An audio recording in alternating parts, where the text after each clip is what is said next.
चलिए तो अब देखते हैं डिफरेंट लेबोरेटरी एनिमल्स के बारे में। हमने ऑलरेडी डिस्कस किया है कि क्या होता है इन वीवो एक्सपेरिमेंट, क्या होता है इन विट्रो एक्सपेरिमेंट्स और एनिमल एक्सपेरिमेंट्स क्यों इम्पोर्टेंट है। तो आगे बढ़ते हैं कि एनिमल जो होते हैं, जो कोई भी इंस्टीट्यूशंस में अगर आपको रखना है तो उसको रैंडमली आप नहीं रख सकते, उसके लिए एक स्पेसिफिक क्राइटेरियाज या फिर गाइडलाइंस है। तो वो गाइडलाइंस के तहत आपको परमिशन मिलती है और उसके बाद आपको उसको मेंटेन करना होता है। तो इसकी जो पूरी गाइडलाइंस बनाती है वो जो मेजर कमेटी है वो है CPC-SCA। ये एग्ज़ाम में भी बहुत इंपॉर्टेंट है, कई बार पूछते हैं एग्ज़ाम में कि इसका फुल फॉर्म क्या है।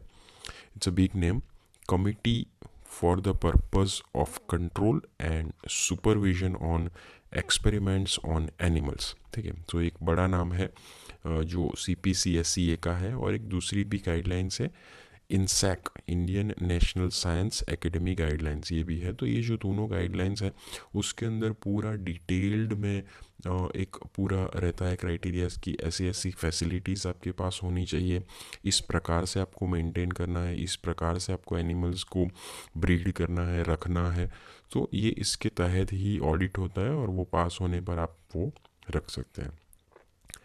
तो एक आइडियल लेबोरेटरी एनिमल कैसा होना चाहिए? It should be smaller in size कि जिससे उसका हैंडलिंग इजी हो जाए, और सेंसिटिव टू स्मॉलर डोजेस जिसके तहत कम डोजेस में हम लोग इफ़ेक्ट्स क्रिएट कर सके। एक आइडियल चीज़ है, होता नहीं है ऐसा, लेकिन एक आइडियल चीज़ है कि उसके आसपास का भी अगर मिल जाता है एनिमल तो वो एक्सपेरिमेंट के लिए आइडियल हो पाता है। जिसका ब्रीडिंग कंपैरेटिवली इजी हो, जिसको मेंटेन करना कंपैरेटिवली इजी हो। ये बहुत इंपॉर्टेंट चीज़ है कि ह्यूमन फिजियोलॉजी और एनाटॉमी के साथ वो ज़्यादा से ज़्यादा रिजेंबल करता हो, और जो इफ़ेक्टिव डोज है वो नियरर और equal to human effective dose हो, तो एक बेहतर चीज़ है। तो ये एक आइडियल लेबोरेटरी एनिमल का जो पूरा एक क्राइटेरिया है। अभी कौन कौन से एनिमल्स यूज़ होते हैं उसके बारे में थोड़ा बहुत डिस्कशंस करेंगे हम लोग ब्रीफ में। तो एक जो एनिमल कॉमनली यूज़ होता है वो है रैट। उसका साइंटिफिक नेम है रेटस नॉर्वेजिकस। देखते हैं कौन कौन से एक्सपेरिमेंट्स किए जाते हैं। ये एग्ज़ाम में आपको पूछते हैं कई बार शॉर्ट क्वेश्चंस के तौर पे, या फिर वाइवा में भी पूछते हैं कि आप एक तो एक्सपेरिमेंट्स का नाम बताइए कि जो रैट पे किए जाते हैं। ठीक है, तो अगर आपने हम लोग आगे भी एक इंडिविजुअल एक्सपेरिमेंट्स, कुछ कुछ इंडिविजुअल एक्सपेरिमेंट्स का प्रैक्टिस भी, एक्सरसाइज भी करेंगे तो ज़्यादा क्लियर हो जाएगा, लेकिन आप कुछ कुछ याद रख सकते हो। जैसे रैट के ऊपर ब्लड प्रेशर बहुत कॉमनली किया जाता है। ब्लड प्रेशर की स्टडी रैट के ऊपर, डॉग के ऊपर, कैट के ऊपर तो अच्छे से किया जाता है। दूसरा एक इम्पॉर्टेंट चीज़ है रैट का यूट्रस। तो उसके जो रिप्रोडक्टिव सिस्टम्स हैं, स्ट्रेस साइकिल है, तो जो रिप्रोडक्टिव स्टडीज़ हैं, हार्मोनल स्टडीज़ हैं, ये अच्छे से की जाती है।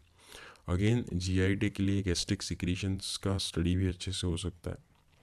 One more important thing is की एनाल्जेसिक, बहुत कॉमनली यूज़ होता है, इसके बारे में हम लोग डिटेल में देखेंगे कैसे एनाल्जेसिक ड्रग्स इफ़ेक्ट करते हैं, तो वो भी रैट के ऊपर कर सकते हैं। एंटी ट्यूमर और एंटी कन्वल्जन ड्रग्स का भी स्टडीज़ किया जाता है। इवेंचुअली क्रोनिक ड्रग की कोई टॉक्सिसिटी है, टेराटोजेनिसिटी है, कार्सिनोजेनिसिटी है, वो भी देखने के लिए इस टाइप की स्टडीज़ हम लोग रैट में कर सकते हैं।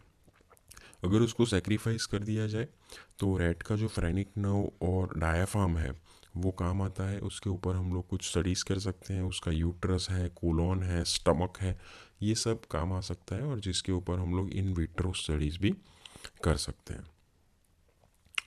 दूसरा जो एनिमल है वो है बहुत ही इम्पोर्टेंट, बहुत कॉमनली यूज़ होता है, इजी टू मेंटेन। जैसे हमने आइडियल बात की, comparatively easier to breed, maintain करना, हैंडलिंग करना इजी होता है, ठीक है, that is Mus musculus. Rat में क्या होता है, कंपैरेटिवली जो रैट होते हैं वो थोड़े बहुत एग्रेसिव होते हैं, ठीक है, तो उसको हैंडलिंग करना बहुत ईजी नहीं है, आपको थोड़ा एक्सपीरियंस चाहिए उसे पकड़ने के लिए, अदरवाइज़ वो बाइट वाइट भी कर लेते हैं। जबकि कंपैरेटिवली माउस में क्या होता है कि ये छोटे होते हैं और इसको इजीली आप मेंटेन कर सकते हैं, बाइट वाइट नहीं करते हैं, और इजीली आप उसको पकड़ सकते हैं, ठीक है। सो ऐसे नेप ऑफ द नेक, यहाँ से आप उसको पकड़ सकते हैं, और ऐसे यहाँ पे उसका पेरिटोनियम होता है तो इंट्रा पेरिटोनियल इंजेक्ट भी आप कर सकते हैं। तो मस मस्किलस इसका नेम है, साइंटिफिक नेम है। इसमें इन विवो स्टडीज़ कैसे कर सकते हैं, जैसे ड्रग टॉक्सिसिटी स्टडीज़ हो गई, एक स्पेसिफिकली इंसुलिन और उसके एनालॉग है, ये स्टडीज़ कर सकते हैं। रैट की तरह ही काफ़ी सिमिलरिटी है, तो जेनेटिक्स, कैंसर्स, टेराटोजेनिसिटी स्टडीज़ भी हम लोग कर सकते हैं। इसका जो वेस्ट डिफरेंस है, इलियम है, इसको आइसोलेट करके उसके ऊपर स्टडीज़ कर सकते हैं। इवन एंटी कन्वर्जन ड्रग्स जो है एपिलेप्सी के लिए, उसके ऊपर भी काफ़ी यूज़ होते हैं। फिर जो एनिमल होता है वो है रैबिट। उसका साइंटिफिक नेम बहुत ही स्पेसिफिक है, ओरिक्टोलॉगस कैनिकुलस। तो ये इसका साइंटिफिक नेम है, जिसे हम लोग रैबिट कहते हैं। ये बहुत डोसाइल, डरा हुआ एनिमल रहता है, डर जाता है, ठीक है। इसके बड़े बड़े ईयर्स होते हैं, आप देख सकते हैं। उसके ऊपर वेन्स भी विजिबल होती है। दूसरी बड़ी चीज़ होती है, उसकी आइज़ बड़ी होती है। तो इसके ऊपर से भी कॉमन लॉजिकल चीज़ है कि अगर आपको वेन कुछ इंजेक्ट करना हो, स्किन के ऊपर कोई कंडीशंस चेक करनी हो, या फिर आइज़ के ऊपर कोई कंडीशन, प्यूपिलरी साइज़ का कोई एक्सपेरिमेंट करना हो, तो वो इसके ऊपर आप कर सकते हैं।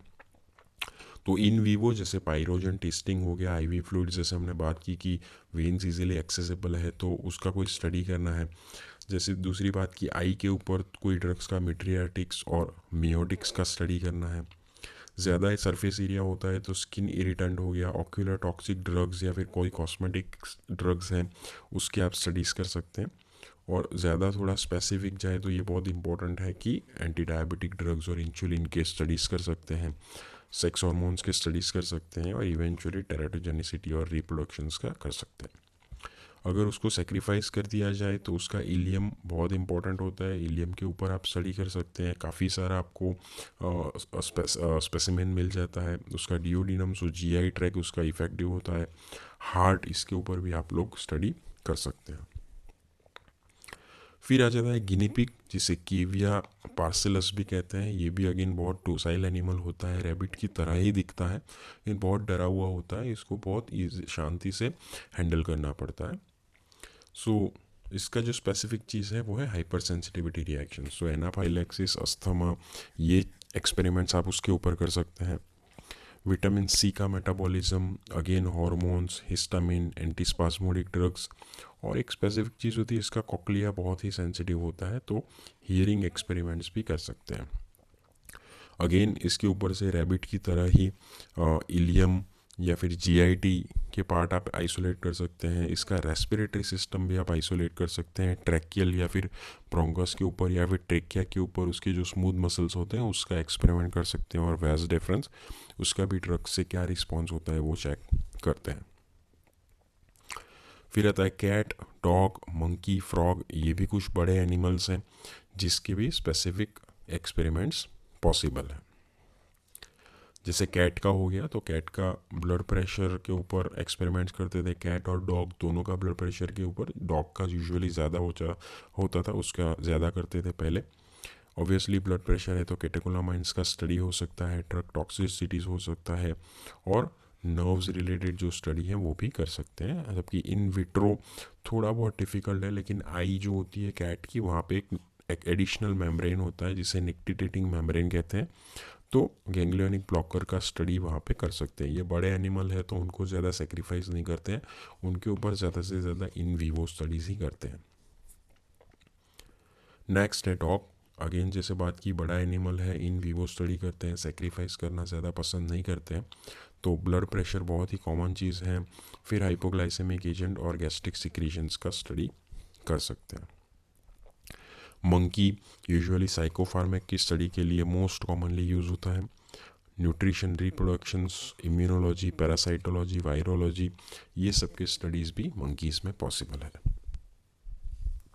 फ्रॉग, उसे राना टिग्रीना कहते हैं, उसका साइंटिफिक नेम है। इन वीवो में उसका जो कॉमनली यूज़ होता है वो है हार्ट और सीएनएस। इन विट्रो में भी उसके हार्ट का हम ज़्यादा यूज़ करते हैं। इन विट्रोस फ्रॉग में अच्छे से होते हैं, उसका हार्ट और उसका जो मसल होता है ये बहुत स्पेसिफिक है, कोई और एनिमल में कंपैरेटिवली नहीं आया है जैसे हमने अभी तक देखा है। रेक्टस एब्डोमिनल्स मसल्स का, सो उसका नर्व मसल जो पूरा असेंबली होता है उसका हम लोग यूटिलाइजेशंस कर सकते हैं। रेटाइनल टॉक्सिसिटी स्टडीज़ भी कर सकते हैं।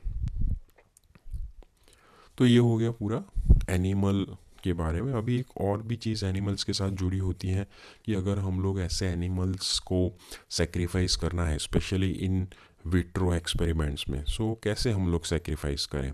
तो सेक्रीफाइस करने का भी CPC-SEA का गाइडलाइंस होता है, हर एक कंट्री का अपना एक गाइडलाइन होता है। उसके अंदर गाइडलाइंस में लिखा होता है कि दीज आर द वेज उसके थ्रू आप एनिमल को सेक्रीफाइस कीजिए, ठीक है।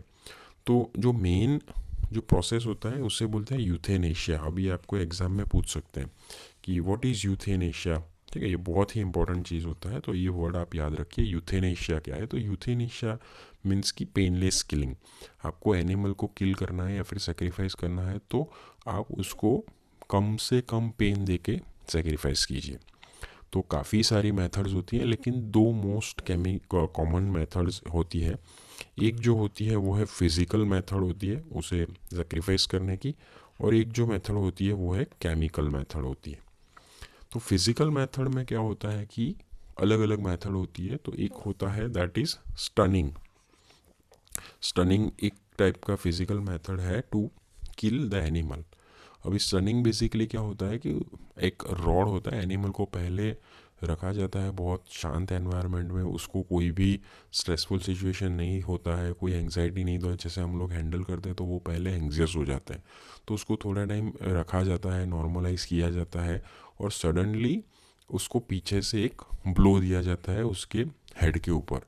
तो जिससे क्या होता है कि उसको सडन ब्लो आने से ज़्यादा वो अप्रहेंशंस कम होता है और सडन ब्लो से पेन कम हो जाता है, और तभी उसको फिर डिकैपिटेट कर दिया जाता है, या फिर उसकी जो ब्लड वेसल्स हैं वो कट की जाती है जो ब्रेन को सप्लाई करती है। तो सडनली एनिमल का जो ब्रेन के ऊपर जो ब्लड सप्लाई रहता है वो कम होने लगता है और एनिमल इजीली सेक्रीफाइस हो जाता है। तो उसको कम से कम पेन होता है।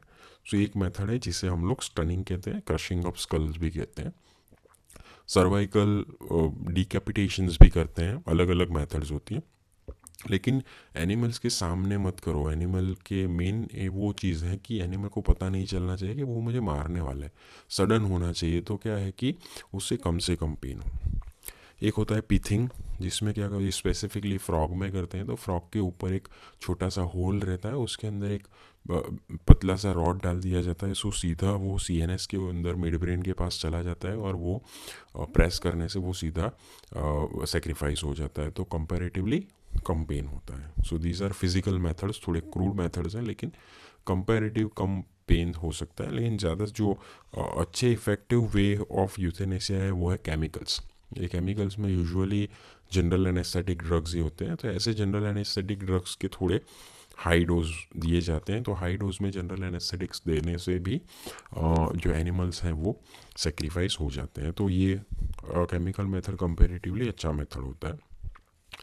इन वीवो में या फिर यूथेनेशिया के लिए ये सभी एनेस्थेटिक्स कुछ ज़्यादा डोज में यूज़ किए जाते हैं। इन वीवो एक्सपेरिमेंट जहाँ पे हमको एनिमल को ज़िंदा रखना है, उसको मेंटेन रखना है, उसके सिस्टम को इंटैक्ट रखना है, तो उसके लिए हम लोग ये कुछ एनेस्थेटिक ड्रग्स यूज़ करते हैं, जैसे यूरेथेन हो गया, पेंटोबार्बिटॉन, थायोपेंटोन। तो ये सब ड्रग्स का हम इन वीवो में यूज़ करते हैं। इन विट्रो में सेक्रीफाइस करने के लिए जैसे हमने बात की यूथेनेशिया है, जिसमें फिजिकल और केमिकल मेथड्स का यूज़ किया जाता है।